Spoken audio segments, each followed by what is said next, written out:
ሰላም ክቡራትና ክቡራን ሰላምታችን በያላችሁበት ይድረስ ብለናል። ወሎ ዩኒቨርሲቲ ከአሚኮ ጋር በመተባበር ወደ እናንተ የሚደርሰው ሳምንታዊው የማህደረ ወሎ መሰናዷችን ተጀምሯል። እስከ ፕሮግራማችን ፍጻሜ አብራችሁን እንድትቆዩ ህይወት አስማማው እየጋበዝኳችሁ ነው።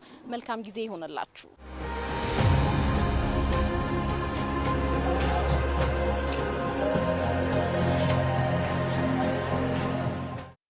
የ2018 ዓመተ ምህረት ብስራት የ2018 ዓመተ ምህረት አዲስ አመት ዋዜማ ላይ ደግሞ እንግዲህ ስጦታችን የነበረውን ብሔራዊ ስጦታችን ማለት እስክንችል ድረስ የተደሰትንበትን ስናነሳ ታላቁ የኢትዮጵያ ህዳሴ ግድብ ከአመታት በኋላ መጠናቀቁን እናነሳለንና ይህንን በመመልከት ዛሬ እንግዲህ ወደ ማህደረ ወሎ መሰናዷችን ጀባ የምንላችሁ ርዕሰ ጉዳይ ነው ያልናችሁ ነው። ይህ ፕሮግራም ከአሚኮ ጋር በመተባበር ወደ እናንተ የሚያደርስላችሁ ወሎ ዩኒቨርሲቲ ነው። ዛሬ እንግዲህ የታላቁ የኢትዮጵያ ህዳሴ ግድብን ስናነሳ ከሶስት ባለሙያዎች ጋር ቆይታ እናደርጋለን።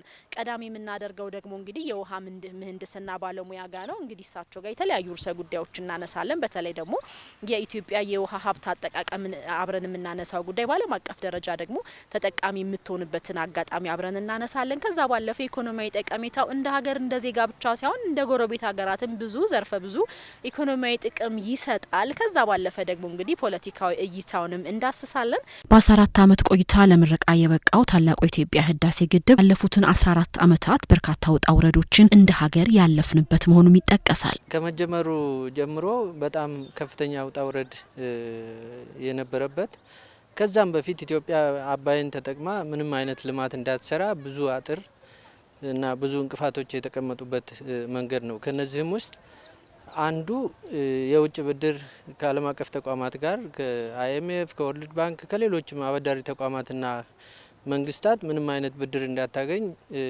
የተሰራበት ሁኔታ አለ። ከዛም እንደገና አለፍ ሲል ያው ኢትዮጵያ አባይን ከገደበች እንደዚህ የማስፈራራት ነገሮችም ነበሩ። እንዲሁም ደግሞ እጅን ወደ ውስጥ በማስገባት በተለይም ደግሞ ኢትዮጵያ በዓለም ላይ እጅግ እንቁ ከሚያደርጓት ሁለት ሀብቶች አንዱ ረጅም የሆነ የቀይ ባህር መስመር ነበራት።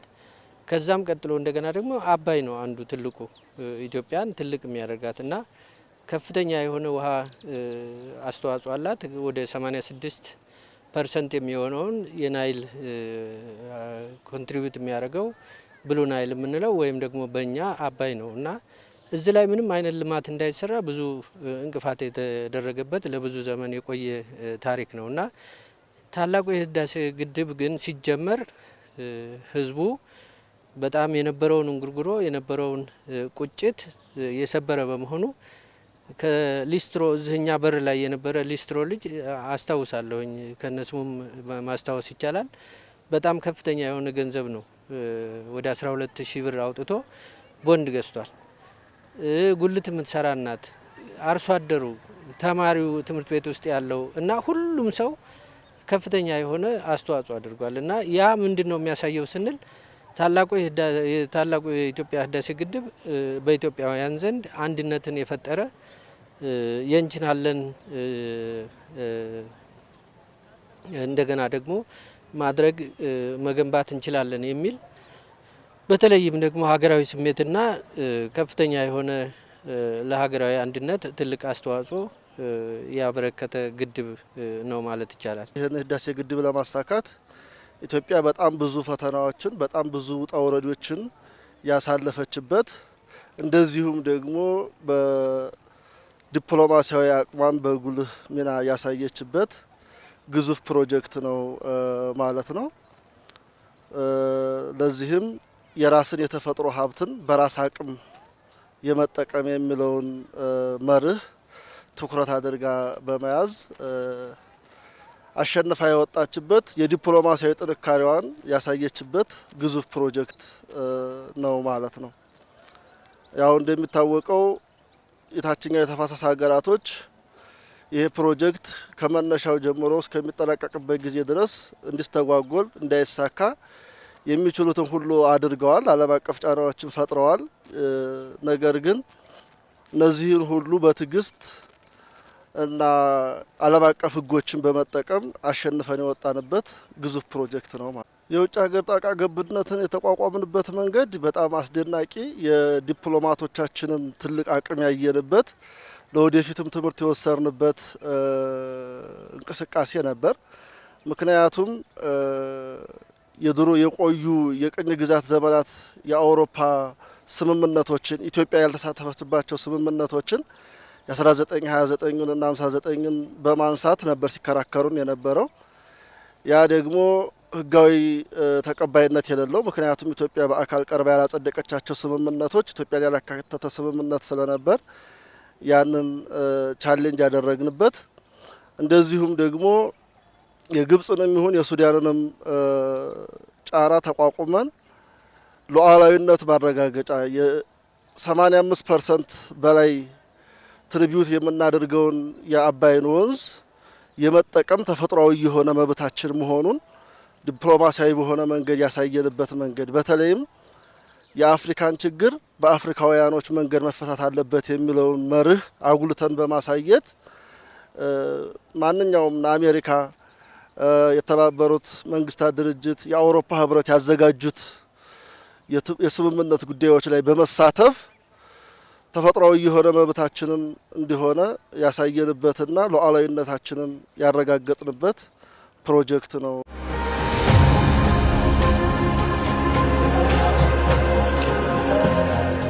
ኢትዮጵያ ያላት የውሃ አቅም መሰረት አድርገን ማየት አለብን ብዬ አስባለሁ።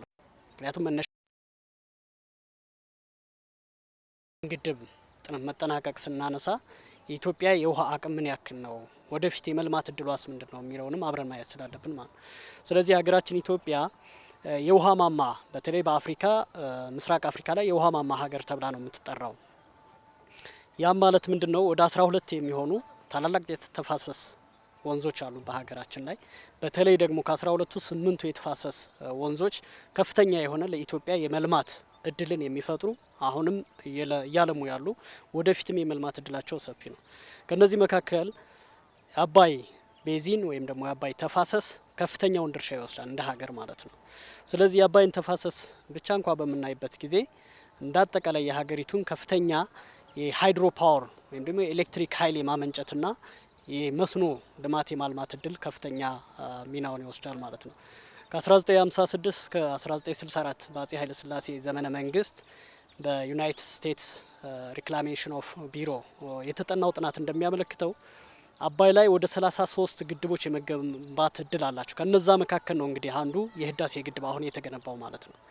ከነዛ 33 የመገንባት እድል ካላቸው ግድቦች መካከል 11ዱ ለኤሌክትሪክ ኃይል ምንጭ ማመንጨት የሚችሉ ወደ 14 የሚሆኑት ደግሞ ለመስኖ እና 8ቱ መልቲፐርፐዝ የምንለው ለመስኖም ለሃይድሮ ፓወር ማገልገል የሚችሉ ጥናቶች በዛን ዘመን ተጠንተው አሁን ባለው በውሃ ሚኒስቴርም በተለያየ ጊዜ ሪቫይዝ እየተደረጉ እየተጠኑ በተለይ አሁን ወደ 4 የሚደርሱ ትልልቅ ፕሮጀክቶች ጥናታቸው ወደ ማለቅ ደረጃ ያሉ ሁኔታዎች አሉ። ስለዚህ ኢትዮጵያ በገጸ ምድር ወደ 124 ቢሊዮን ሜትር ኪዩብ ውሃ አክሰስ አላት። እንደዚሁም በከርሰ ምድር ወይም ግራውንድ ዋተር በምንለው ፖቴንሻል ያው ጥናቶች የተወሰነ ዲቤት አለ። ከ30 እስከ 40 ቢሊዮን ሜትር ኪዩብ የውሃ አቅም አለን ማለት ነው። ስለዚህ ኢትዮጵያ ወደፊት አሁን ካለው የበለጠ የመልማት እድሏ ገና ሰፊ ነው ማለት ነው። ነገር ግን ይህን ሰፊ እድል ደግሞ የበለጠ ለማልማት ጉልበት የሚሆነን ታላቁ የህዳሴ ግድብ ትልቅ ጉልበት ይሆነናል። ምክንያቱም ፕሮጀክቶችን በምናስብበት ጊዜ ትልቁ አንዱ እንቅፋት የሚሆነው የኃይል አቅርቦት ነው። አሁን ከነበረን የኢትዮጵያ የኃይል አቅርቦት 100% እጥፍ ነው የአባይ ግድብ ያመጣልን ማለት ነው። ምክንያቱም እስካሁን የነበሩ ወደ 8 የሚሆኑ የኃይል ማመንጫ ግድቦች የተጠናቀቁ አገልግሎት እየሰጡ ያሉ አሉ። ከ4000 ሜጋዋት በላይ አይደለም የሚያመነጩት በድምር የ8ቱ ግድቦች። አባይ ግን 5150 ሜጋዋት የማመንጨት አቅም አለው። ስለዚህ አጠቃላይ ኢትዮጵያ ሀገራችን ወደ 45000 ሜጋዋት ኃይል የማመንጨት ድል አላት። ከዛ መካከል ወደ 11%ቱን የአባይ ግድብ አሁን የተጠናቀቀው ማመንጨት የሚችልበት እድል አለ ማለት ነው። ስለዚህ እንደ አጠቃላይ ኢትዮጵያ በውሃ ማማ ላይ ያለች ሀገር እስከሆነች ድረስ ውሃዋን በትክክል መጠቀም ከቻለች ተጽዕኖ ፈጣሪ መሆን ትችላለች። ምክንያቱም እንደ ሀገር ተጽዕኖ ፈጣሪ መሆን የሚችለው በኢኮኖሚ ራሱን ዴቨሎፕ ሲያደርግ ነው። ያ ኢኮኖሚ የሚመጣው ደግሞ ከፕሮጀክቶች ነው፣ ካለው የተፈጥሮ ሀብት ወደ መልማት እድል ሲቀየር ነው። ድሀ በሆነች ሀገር ውስጥ በተለይ አሁን አንዳንድ መረጃዎች የሚያሳዩት ይሄ ዝም ብሎ የኃይል አቅርቦቱን የምናምኑን ትተን የመብራት ተጠቃሚውን የህብረተሰብ ክፍል ስናይ በጣም ዝቅተኛ ነው። ከሌሎች አፍሪካ ሀገራት የዓለም ሀገራት ጋር ሲወዳደር ዝቅተኛ ነው። አሁን የአባይ ግድብ መጠናቀቅና ወደ ተግባር መግባቱ እንደው የገጠሩን አርሶ አደር የመብራት ፍላጎቱ ብቻ እንኳ ማሻሻል ይችላል። በጣም በብዙ ጥፍ ማሻሻል ይችላል። ወደ ልማቱ ስንመጣ ያው እኛ ብዙ ጊዜ ስናስተምር የመንግስት ሚና ወይም እንደዚህ አይነት ፕሮጀክቶች ሚና ትርፋማ መሆን ሳይሆን ምቹ ሁኔታዎችን መፍጠር ነው። በቃ ኢንቨስተሩ አሁን ኃይል አለ ቀርቦልሃል፣ መንገድ ተሰርቶልሃል፣ ይሄ ልማት ተሰርቶልሃል። አሁን ያንተ ሚና ምንድነው? ሀብትህን እንድታፈስ ምቹ ሁኔታ ተፈጥሮልሃል ብለን ነው እናስተምረውና ማስጨነቅ ባለሀብቱ ነው ኢንቨስተሩን ማስጨነቅ። በቃ ምን ላድርግ፣ ሀብቴን እንዴት አድርጌ ወደ ኢንቨስትመንት፣ ገንዘቤን እንዴት አድርጌ ወደ ኢንቨስትመንት ልቀይረው፣ ወደ ልማት ልቀይረው የሚለውን አስተሳሰብ ያሳድገዋል ብዬ አስባለሁ። ከዚህ አንጻር እንግዲህ የመጀመሪያው ያው ቅድም እንዳልኩት የኃይል አቅርቦቱንና የመብራት ተጠቃሚነትን አክሰስን ይፈጥራል ብዬ አስባለሁ። በቀጣይ የምናየው እንግዲህ ይሄ የአባይ ግድብ መጠናቀቅ ኢንዱስትሪውን ያሳድጋል ብዬ አስባለሁ። ተጨማሪ ኢንቨስተሮች ወደ ኢንቨስትመንት ይገባሉ፣ ባለሀብቶች ወደ ኢንቨስትመንት ይገባሉ።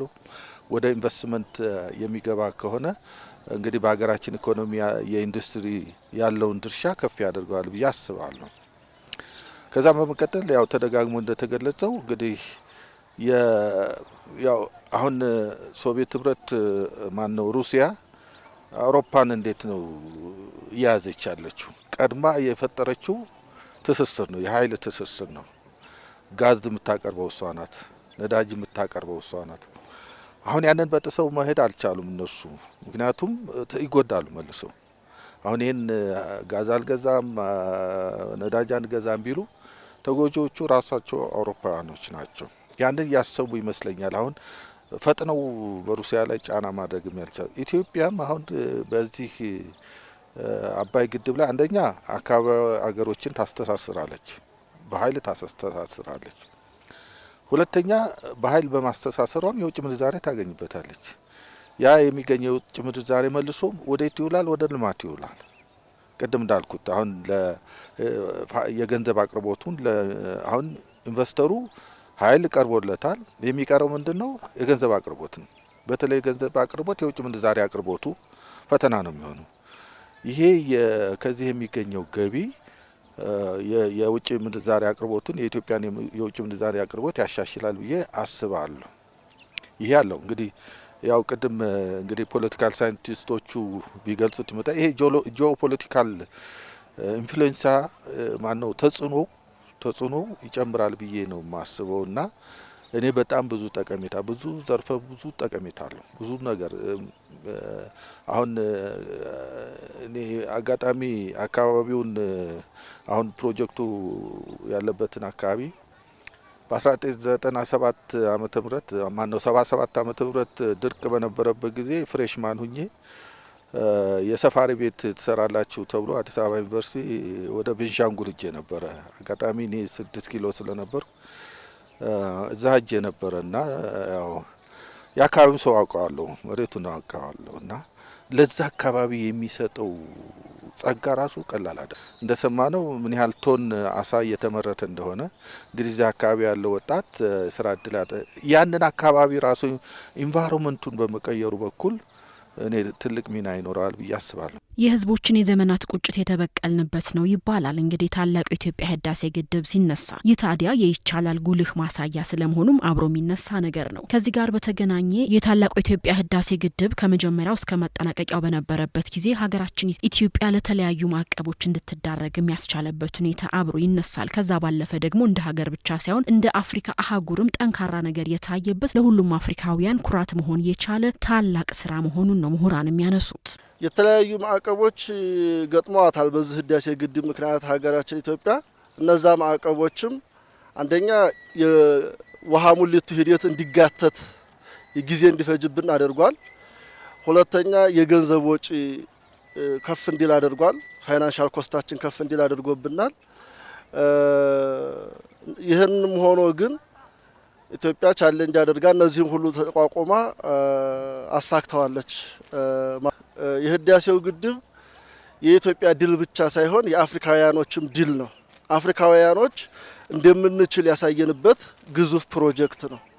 አፍሪካውያኖች ከውጭ ድጋፍ ላይ ዲፔንድ ከመሆን ይልቅስ ከአይኤምኤፍ ወይም ከወርልድ ባንክ ከሚገኙ ፈንዶች ብቻ ሳይሆን የራሳቸውን ህዝብ በማነሳሳት በራስ አቅም ትልቅ ፕሮጀክቶችን ልማትን ማሳካት እንደምንችል አፍሪካውያኖች በራሳችን መተማመን እንደምንችል ያሳየንበት ፕሮጀክት ስለሆነ ትልቅ የፓን አፍሪካኒዝም ማሳያና መነሳሻ መንገድ ነው ብዬ አስባለሁ። ከብክለት ነጻ የሆነ ኢኮኖሚን ማሳደግ ሲነሳ ደግሞ አዎንታዊ ጎን እንዳለውም አብሮ ይነሳል።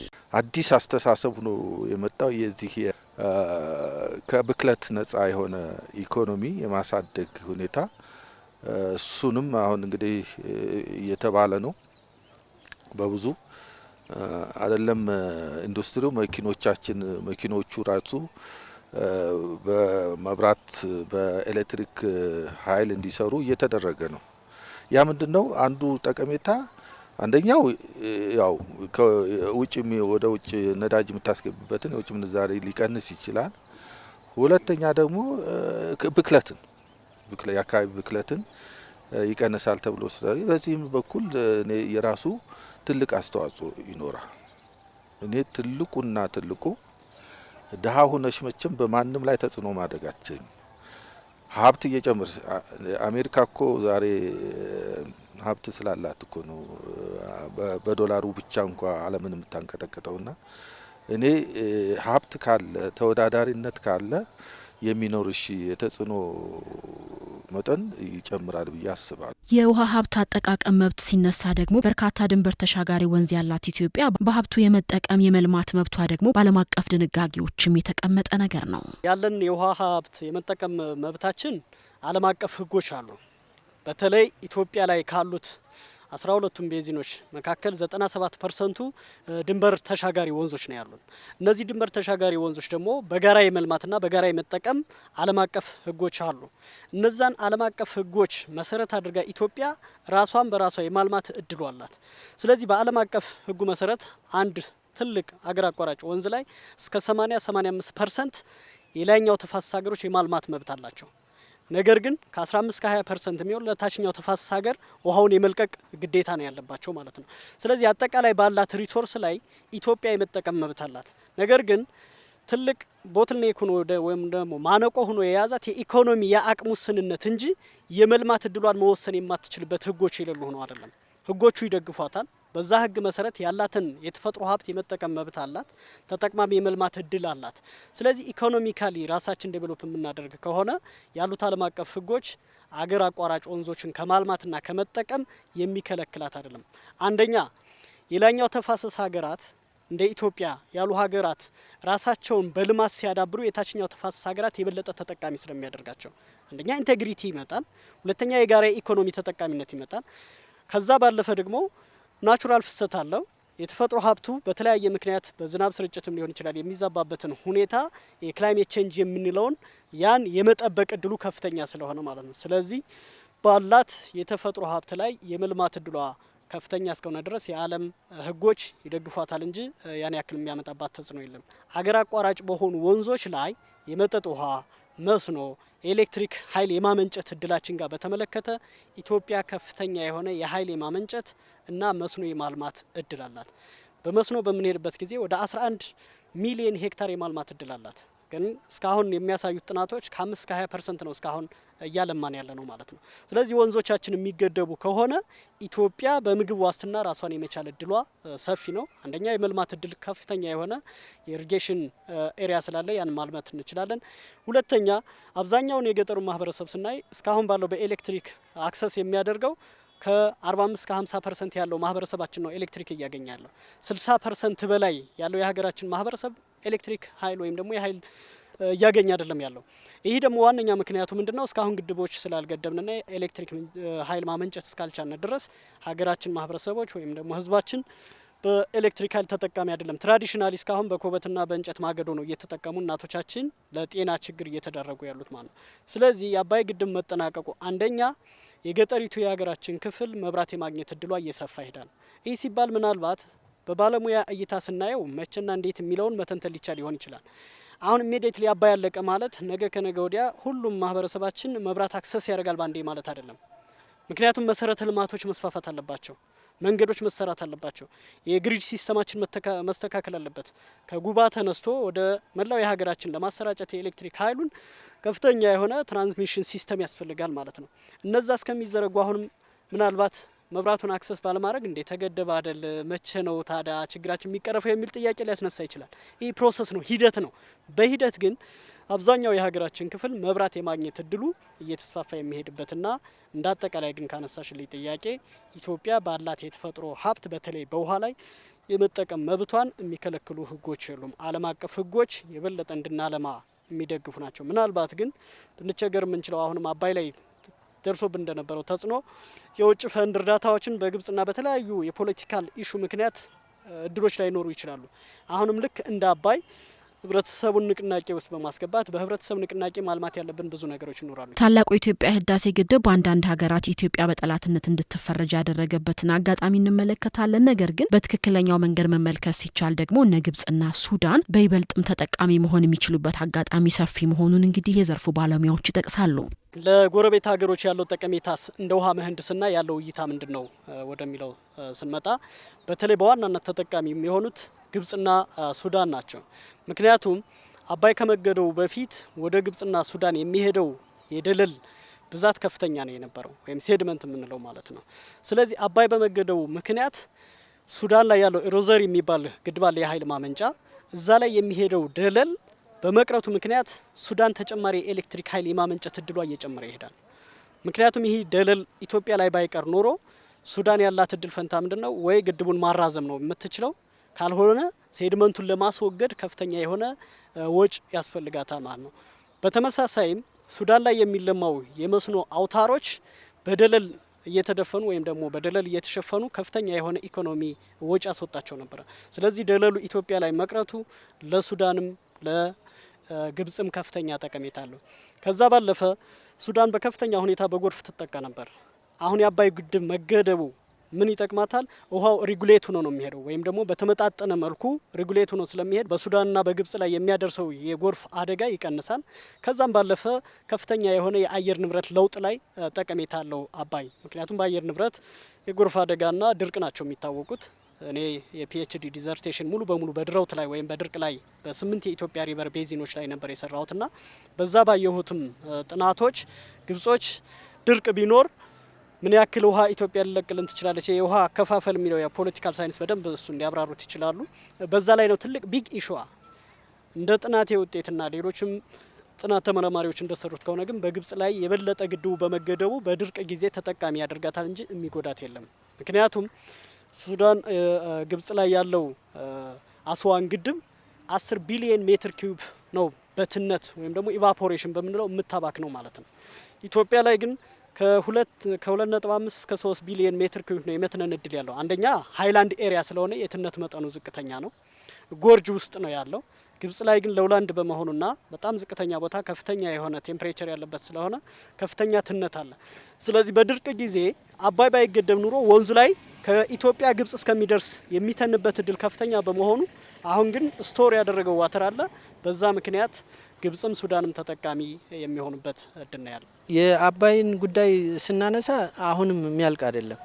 ታሪካዊ በሆነ መንገድ እንዳለመታደል ሆኖ ጎረቤቶቻችን በተለይም ግብጽ ከዛም ቀጥሎ እነ ሱዳን ኢትዮጵያን በጥላትነት የመፈረጅ ነው ያለው። ነገር ግን አንድ ላይ ሆኖ መልማት፣ አንድ ላይ ደግሞ ሆኖ አባይን ወደ ልማት መቀየር የሚቻልበት እድል አለ። ዓለም አቀፍ መርሆች አሉ። የድንበር ተሻጋሪ ወንዞች በተመለከተ ህጎች አሉ። የዓለም አቀፉ ማህበረሰብ የሚጠቀምባቸው ህጎች አሉ እና ወደኛ ወደ አፍሪካ ስንመጣ ግን አሁን ከፍተኛ የሆነ መልማት የሚችል አቅም አለው አሁንም ቢሆን። ስለዚህ ጎረቤቶቻችን፣ ወንድሞቻችን ወደ አፍሪካዊ መድረክ ይህንን ስል የህዳሴ ግድቡን ከተባበሩት መንግስታት ድርጅት የጸጥታው ምክር ቤት ከዛም ወደ አረብ ሊግ ከዛም አልፎ እንደገና ደግሞ ሀያላን መንግስታት የኢትዮጵያን እጅ ጠመዝዙልኛል ወደሚሏቸው ይዘውት አጀንዳውን ወዳና ወዲህ ሲሉ ነበር። ነገር ግን እንደዛ ከሚሆን የአፍሪካ የናይል ኮሚሽን ወይም ደግሞ የአባይ ኮሚሽን እየተቋቋመ ነው አሁን። ስለዚህ በዛ ኮሚሽን መሰረት ፍትሃዊ የሆነ የውሃ ክፍፍል ተዘርግቶ ሁሉም ተጠቃሚ የሚሆንበትን መንገድ ቢያደርጉ በተለይም ደግሞ ምሁራን በውሃ ፖለቲካው ላይ ከፍተኛ የሆነ ስራ መስራት ይኖርብናል። በዓለም አቀፍ ደረጃ በ10ኛ ደረጃ ላይ የተቀመጠው ታላቁ የኢትዮጵያ ህዳሴ ግድብ በአፍሪካችን ምድር ደግሞ 1ኛ ደረጃ ላይ ተቀምጧል። 70 የሚደርሱ ደሴቶች አሉት። የግድቡ ውፍረት ደግሞ 130 ሜትር ስለመሆኑም ተነግሯል። 5150 ሜጋዋት ኤሌክትሪክ የማመንጨት አቅም አለው። የታላቁ የኢትዮጵያ ህዳሴ ግድብ የቀጣይ ስራዎች ሲነሱ ደግሞ በተለይ ደግሞ ገባር ወንዞች በደለል እየተሞሉ እንግዲህ ወደ አባይ የሚገቡበት አጋጣሚ ያለና ያን ነገር በመከታተሉ ረገድ ሰፊ ስራ መስራት እንደሚገባም ተጠቁሟል። ዞኖች፣ ወረዳዎች እንደገናም ደግሞ ከዛም ክልሎች ወደ አባይ የሚገቡ የትኛውም ገባር ወንዝ ደለል ይዞ እንዳይሄድ ከፍተኛ የሆነ ስራ መሰራት አለበት። እውነት ነው የኢትዮጵያ የአረንጓዴ ልማት ሌጋሲ አለ አሁን። ነገር ግን የግሪን ሌጋሲው ኢኒሼቲቭ ብቻ መኖሩ በዘመቻ የሚሰራው ስራ ብቻ አይደለም። ነገር ግን በታቀደ መልኩ እያንዳንዱ ወረዳ እያንዳንዱ ሴክተር በደንብ አድርጎ ተጠያቂነት ጭምር ባለበት ሁኔታ መሰራት አለበት። የአፈርና ውሃ ጥበቃ ስራዎች ረጅም አመት ተሰርተዋል፣ ግን ውጤታቸውን ስናይ እምብዛም ናቸው። ስለዚህ ተጠያቂነት ባለበት መልኩ በታቀደ መልኩ ፕላን ወጥቶለት በደንብ መሰራት መኖር አለበት። አለበለዛ ግን የህዳሴ ግድቡ ሊሰጥ የሚገባውን ጥቅም ሳይሰጥ ቶሎ በደለል የመሞላት ደለል ማስወገድ ደግሞ በጣም ከፍተኛ ወጪን ይጠይቃል። ስለዚህ ያን ከማድረግ የተራራ ላይ ልማት እንደገናም ደግሞ የተፋሰስ ልማት ላይ የምንሰራቸውን የአፈርና ውሃ ጥበቃ ስራ በደንብ በተጠናከረ መልኩ መሄድ ይኖርበታል ማለት ነው። ስለዚህ ለዚህም እያንዳንዱ ከላይ እስከታች ድረስ ያለው መዋቅር ተሰናስሎ መስራትና ለውጥ ማምጣት ይጠበቅበታል። ከግብጽና ከሱዳን የምንወስዳቸው ብዙ ሌሰኖች አሉ። በተለይ በተመራማሪዎች ዘርፍ ማለት ነው። ብዙ የተሳሳቱ ፔፐሮችን በማሳተም ተጎጅ እንደሆኑ አድርገው የሚያቀርቡ ተመራማሪዎች አሉ። ይህም ፖዘቲቭ በሆነ መልኩ ካውንተር ባላንስ ማድረግ የምንችለው ኢትዮጵያ ባላት የውሃ ሀብት እንዴት ማልማት ትችላለች እና ለታችኛው ተፋሰስ ሀገራት የኢትዮጵያ መልማት ያለውን ጠቀሜታ ሊያሳዩ የሚችሉ ፔፐሮችን በታወቁ ጆርናሎች ፐብሊሽ በማድረግ ያን ካውንተር ባላንስ ማድረግ ግድ ይለናል ማለት ነው እንደዚህ ጋር። ምክንያቱም ሰው በዘርፉ ነው መስራት የሚችለውና ብዙ ወጣት ተመራማሪዎች አሉ በውሃው ዘርፍ። እንደ ሀገር ብዙ ዩኒቨርሲቲዎች በውሃ ዘርፍ እያስመረቁ ነው። ብዙ ተመራማሪዎች አሉ፣ ብዙ ፕሮፌሰሮች አሉ። ስለዚህ እንደ ሀገር ፐብሊኬሽን ላይ ብዙ እየሰራን አይደለም። ያ ፐብሊኬሽን የሚጠቅመን ምንድነው? እንደ ሀገር ሀገራችን በዓለም አቀፍ ዘንድ ለሚደረጉ ውይይቶች መነሻ ሀሳብ ይሆናሉ ማለት ነው። ምናልባት እዚያ አንድ የያዝኩት መጽሐፍ አለ የአባይ ውሃ ጉዳይ የሚል በዶክተር ተፈሪ መኮንን የተጻፈ ነው። ውስጡ ላይ ምን የሚል አንድ ሀሳብ አለ። የግብጽ ፕሬዚዳንት የነበሩት ናስር ባረፉ ጊዜ የቀብር ስነ ስርዓታቸው ላይ ተገኝተው ምንድነው ያሉት? አስዋን ግድብ ያስገነቡ መሪ ነበሩና ንግግር ሲያደርጉ አጼ ኃይለ ሥላሴ ምን ብለዋል?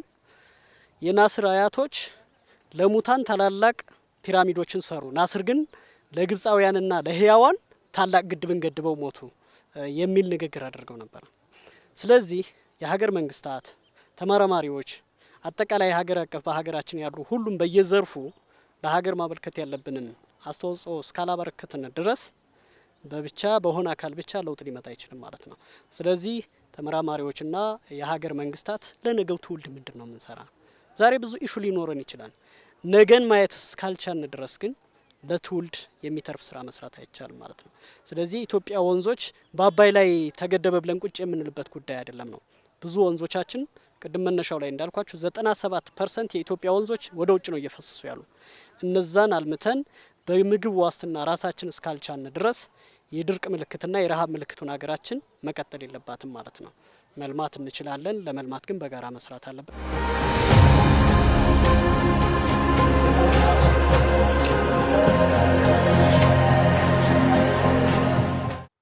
ውድ ውድ ተመልካቾች የዕለቱ ማህደረ ወሎ መሰናዷችን በዙ ተጠናቋል። እንግዲህ አብራችሁ ስለነበራችሁ ከልብ እናመሰግናለን። ሳምንት በሌላ ርዕሰ ጉዳይ እንጠብቃችኋለን። የሳምንቱ ሰው ይበለን እያልኩ ነው። ህይወት አስማማው ነበርኩኝ። መልካም ጊዜ ይሆንላችሁ።